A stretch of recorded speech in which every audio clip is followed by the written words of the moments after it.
toilet, terpaksa kita harus buang air kecil di tempat-tempat yang darurat kan gitu. Entah itu di pohon-pohon, entah itu di semak-semak terdekat.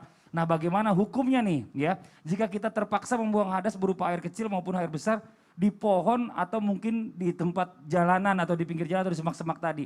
Nah ada juga orang yang ngomong nih kalau bisa sih pesannya satu ya, numpang-numpang dulu. ini juga harus dibahas nih. Mohon izin Bib, silakan tafadhol Bib. Afwan Mas Fadli, afwan. Iya. Afwan Syekh. Bismillahirrahmanirrahim. Allahumma salli ala Sayyidina Muhammad wa ala ali Sayyidina Muhammad. Ingat hadis ketika Rasulullah Shallallahu Alaihi Wasallam melewati kuburan yang melihat dua orang yang diazab kubur. Sebagaimana tadi Syekh di awal sudah menjelaskan, yu'adzibani wa ma yu'adzibani fi kabirin bala kana ahaduhuma la yastatir min baulih wa kana al-akhar yamshi binamimah.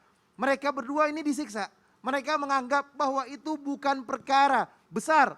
Bukan perkara besar, dia bilang, namun sesungguhnya itu perkara besar. Kenapa? Orang yang pertama tadi ketika Rasulullah SAW lihat, dia disiksa karena tidak menutupi dirinya ketika waktu buang air kecil.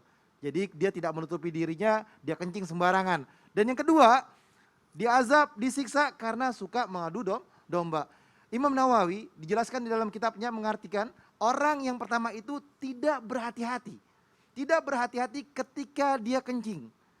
Yang pertama, dia tidak membersihkan kencingnya, dia main kencing langsung jalan. Jadi najis.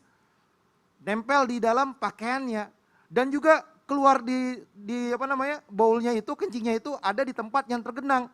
Akhirnya orang lewat, bau dan lain sebagainya. Berdosalah orang tersebut karena mengganggu orang lain.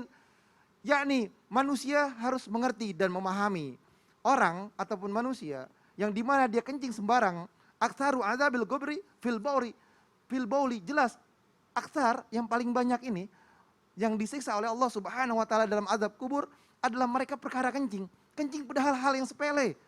Tapi masalah besar ketika dia tidak istinjanya dengan benar, menjadi sebuah najis, dia pakai lagi buat sholat padahal masih dalam keadaan najis, tidak sah sholatnya. Dia kencing sembarangan, mengganggu banyak orang, apalagi makan jengkol, ya kan? Waduh, baunya kemana-mana. Akhirnya orang nyium, jadi dosa. Karena apa? Merugikan banyak orang. Nah sekarang, bagaimana kalau terpaksa nih tadi itu, kebelet, udah nggak tahan, udah di ujung, maka pergilah ke tempat yang jauh.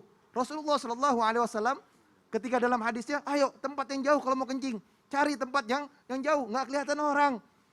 Insya Allah yang benar seperti itu. Tidak boleh buang hadas di bawah pohon. Jadi Rasulullah melarang buang hadas itu di bawah pohon atau di pinggir jalan.